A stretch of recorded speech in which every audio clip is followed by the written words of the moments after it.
Immortal Messages.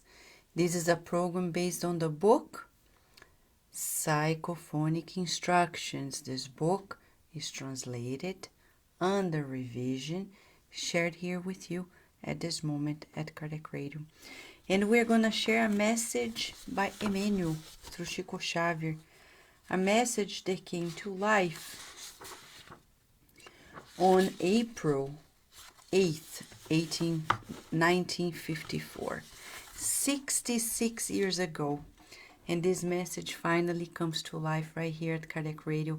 It is a joy for all of us to share these messages with you, because these messages come to illuminate our minds. Remember, this was a setting where Chico Xavier was helping with a group of 20 people. Spirits were discarnated and needed help. And finally, at the end of the meeting, the last 15 minutes, the superior spirits come and deliver messages that are immortalized. Arnaldo Rocha, who was directing the meeting and counseling the spirits, he had the permission from Emmanuel and others to record the messages. Later, they were transcribed, published in this book. And it's a book for our study. You know, everything that happens in Spiritism is for our illumination. So it's very important that we focus on this instruction and ask ourselves, how can I incorporate this instruction in my daily life? So I improve the quality of the life of my loved ones as well. We're being asked to modulate our feelings, to modulate our thoughts, to be more virtuous. How beautiful is it, right? We're refining ourselves, polishing ourselves. This is why we're here. This is why we're together. So welcome, dear friends, to Kardec Radio. This is Immortal Messages. Today we're going to read a message by Emmanuel. It pertains to what we're living nowadays and will pertain for lives to come. Today, says Arnaldo Rocha, that after a laborious effort together with many suffering entities, the respected counselor Emmanuel used the instrument of mediumship Chico Xavier to transmit a valuable lesson about struggle as a school of purification and spiritual betterment. Are you ready? It begins. My friends, let's bless the struggle. The pruning knife increases the tree production. The scalpel determines the extinction of the disease. The bothered oyster reacts, fabricating the pearl. Through the pinches of difficulty, the spirit finds valuable transformation. Work is grain in the barn. Rest is rust on the hoe. The stone collected serves the construction. The collected stone serves the construction. The disinfected thorns heal tumors. Sweat is the bread that feeds. Idleness is stagnation that corrupts. Inertia is the peace of corpses. The wound in good combat is called merit. The requirement is tomorrow's debt. Humility is today's credit. Privilege is responsibility. Common duty is access to one's own emancipation. Tear is inner cleansing. Gall is medicine that remedies. All progress is expansion. All expansion is growth. All growth is effort. All effort is sacrifice. All sacrifice is pain, and all pain is renewal. My friends, the eyes were situated at the highest part of our forehead on the body by the divine wisdom. Let us then be able to contemplate the horizon ahead. Let us forget the shadows of yesterday, were daily sought by individual situations, things that we seek. Therefore, let us seek the divine lesson, thus we may be benefited by the divine lesson itself. May the Lord bless us. It seems poetic, don't you think so? That it seems quite poetic what he's saying.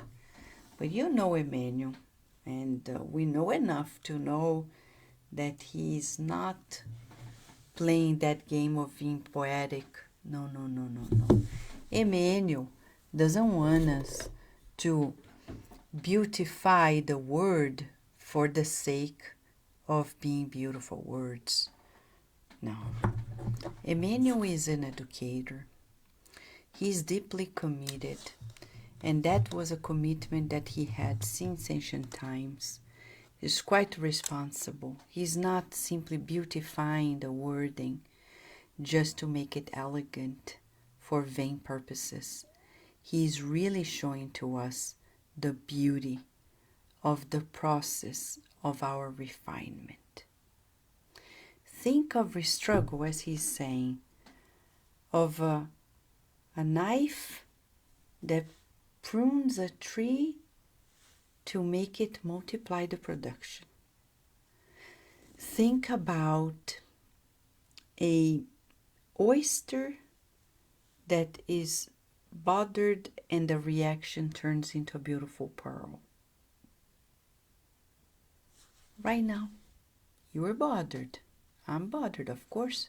At some point, the pandemic is creating a reaction in us, and hopefully it's gonna become a pearl of virtues. Hopefully, like the oyster, this pandemic is shaking us up, and we're gonna find a way to bloom in virtues.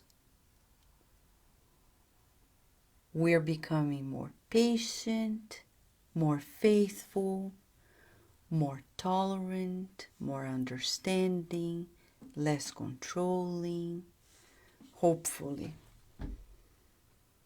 So for us, we need to bless it. He says, it is in the pinches of difficulty that the Spirit finds valuable transformation. And you may ask, but why? Why? Because without it, we don't move forward. Look at ourselves. If everything is fine, we don't pray as much. We don't go after new learning. So we need this help, the external help, to say, go, practice, go, do something else, go. And this is our move to really, we're being kindly pushed by life.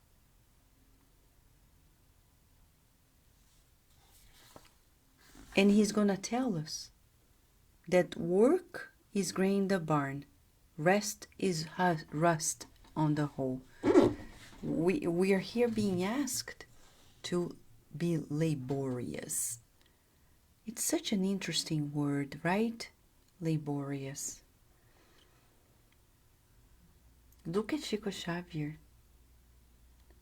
Such a labor-intensive life. And people have this illusion that missionary spirits come to earth to tell others what to do. No. They exemplify first. So we're being asked to revisit that very misconception. When we are on earth, we are here to constantly learn, love, and serve. When we decide to do none of this, pain is going to come and push, push, push to another level. To what level is the max? Pure spirit. The pure spirit is patient. The pure spirit is compassionate. The pure spirit is serene, but not in ordinary circumstances, in extraordinary circumstances. So that's you and me in the future. Whether it's 1,000,000 years from now or not, that's our future. But we need to contemplate it. If you go to questions 100 to 113 of the Spirit's book, Allan Kardec is going to share with us this beautiful destiny that awaits us. The description of this category of spirits that is just after the one that we're experiencing, this pure spirits. We are kind and compassionate and determined and courageous. So think about it. We in the future. But to get there, we need to do this now. And these circumstances that are labor intensive will push us to those beautiful steps. So instead of us saying, oh, why me, why not? If we're here to learn. It needs to happen with us.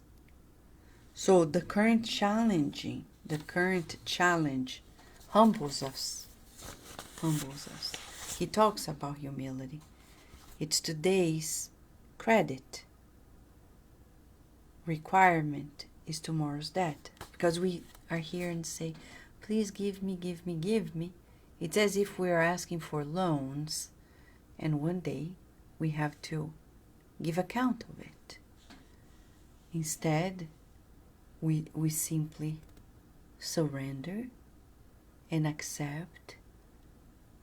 Then we receive some form of credit because we're trusting God. Right? Even the pain that induces to tears, he says tears are inner cleansing. So it's okay to cry.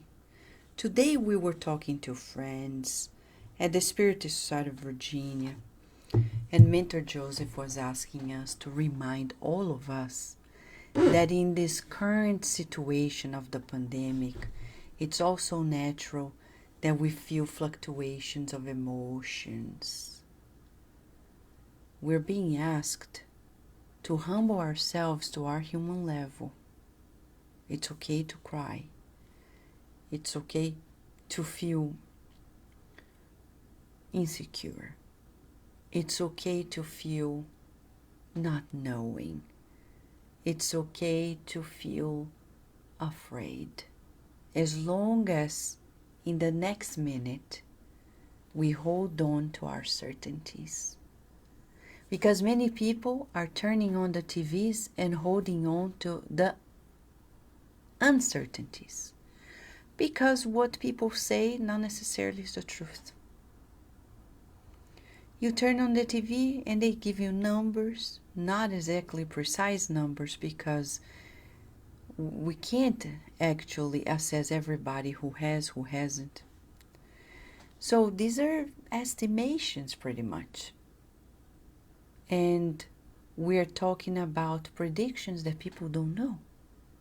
Strategies that people don't know. So it's investing on that as your source of information is going to push us to a lot of anxiety and anguish. So what do? We watch the minimum possible just to make sure that we are aware of any changes to the collective, the rules. But we focus on the certainties. You cry, but then you say, I know this shall pass. For sure. One certainty. Two, second, and the most important, God is above us all. And He knows. He knows when it's going to end and how. I don't. But if I trust God, I don't need to know. As long as He knows, I'm safe. Because He's the provider. He's the breadwinner. He's my sponsor. He's my investor. He's my loving parent. I don't need to worry like a baby. The baby surrenders to the parents, to the caregivers. We need to do that too. To surrender to God and say, God, I know you're taking care of us, all of us. I trust in you. Hold on to that certainty. Hold on to the third certainty. You have guardian angels who know exactly what you need. So I'm going to pray more often so I feel that certainty that I am so protected and that everybody is. There's no place where there's no guardian angel, no protecting spirit, everywhere. If you need to stop by at a hospital, either to work or because you're sick, remember, there's a whole team in two realms.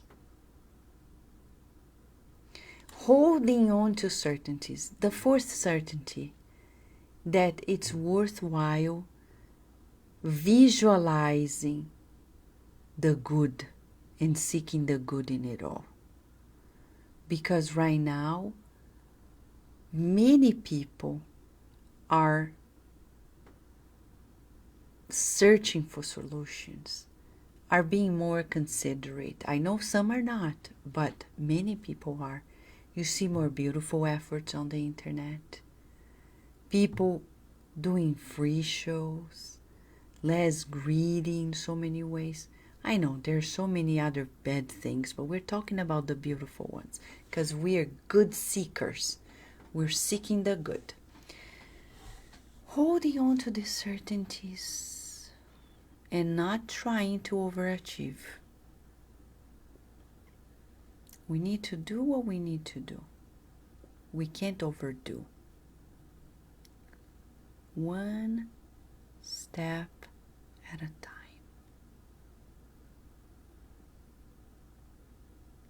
One step at a time.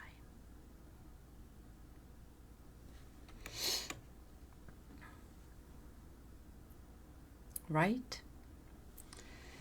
And Emmanuel brings to us that all progress is expansion, all expansion is growth, and all growth is effort. All effort is sacrifice, and all sacrifice is pain, and all pain is renewal. So he's asking us to look ahead, the horizon, observe that the eyes are here, ahead of everything. So we contemplate the present and forget the past, to be freer. And this is the best part of our struggle, that we are surrendering ourselves to the call of this mindful moment. I know that you know this. You've heard it before. But the critical part is to make it a practice. Breathing. And repeating positive affirmations. And even though we're cornered by life situations that we don't expect, we trust that everything comes for our best.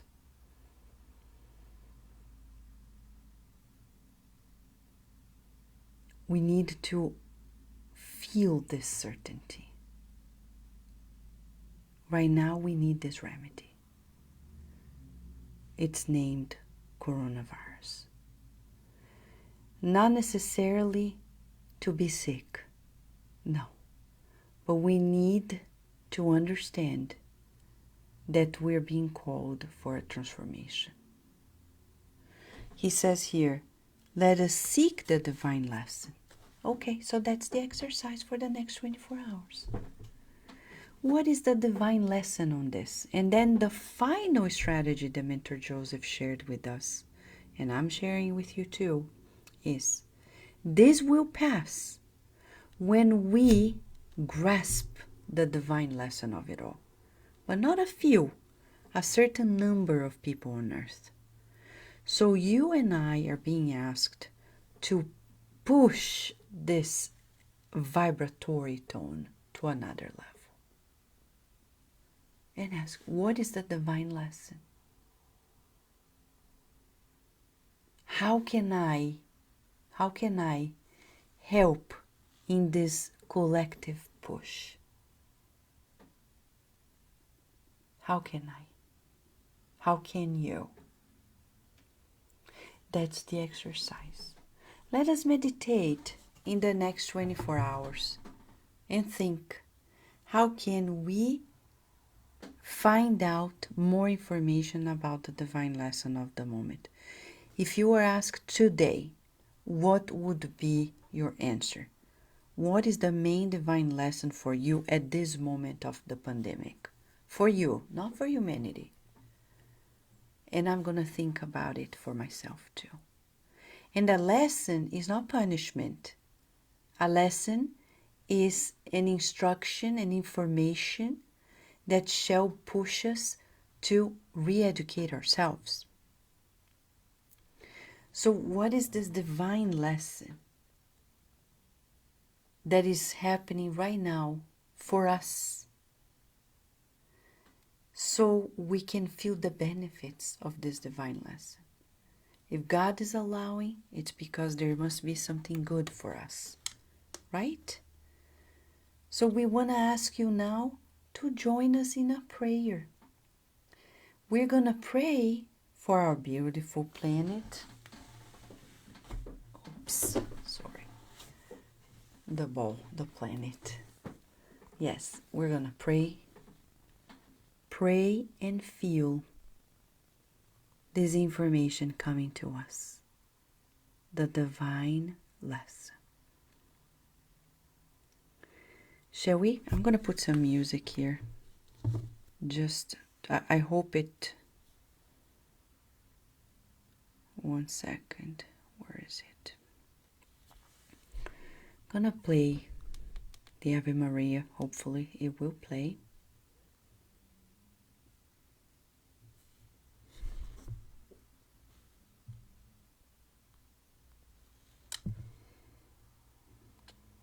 So we can pray together. Okay? And I agree with you, Marin. Yes, to be still and know He's God and He's got this. I agree with you. Yes. If God knows the solution, we're safe. And God knows it all. Let us visualize our beautiful planet being bathed in healing waves. You're being asked to be a multiplier of this serenity where you are. Let us be multipliers of serenity by praying, by sharing the good, by visualizing serenity waves enveloping the earth. Okay?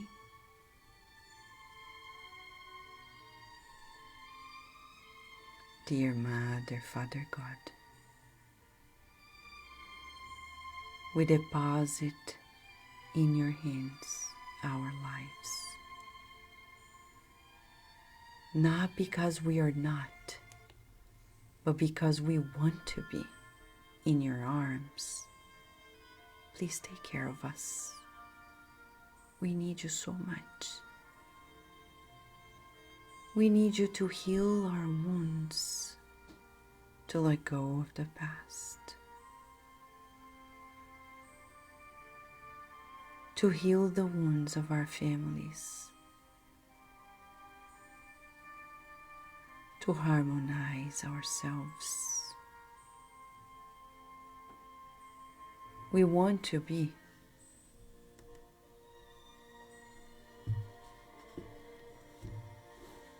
your grateful children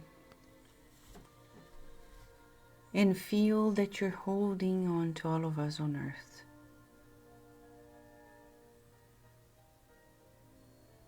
Under your loving care. We now together pray for people who are suffering to levels unimaginable. We pray that they feel your presence, your healing, your loving kindness.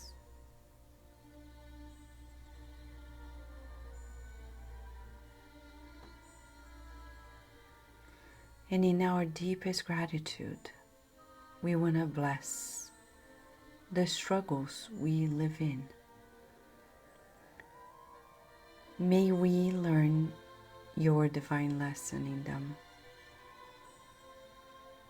and release the need to be stagnated in values that no longer serve us, in beliefs that are limiting. May we be open to harmonious relationships, peaceful rapports, loving exchange with everyone.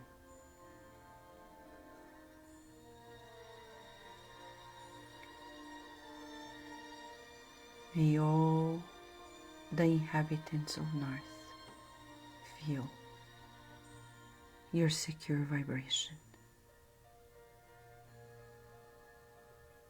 today and always, and so be it.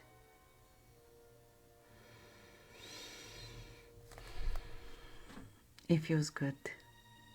It feels good to be here. It feels good to be with you. It feels good to be in the presence of these amazing minds like Emmanuel, who train us to reframe our lives, to bless every single aspect of it all, and coach us to levels of emotional and spiritual intelligence that are the highest on the earth. Let us follow through their instructions and be better, embracing our divine lessons with all the gratitude we have in our hearts. I wish you lots of blessings, and let us come back tomorrow here in more immortal messages at Kardec Radio, always nourishing our souls. Thank you, friends.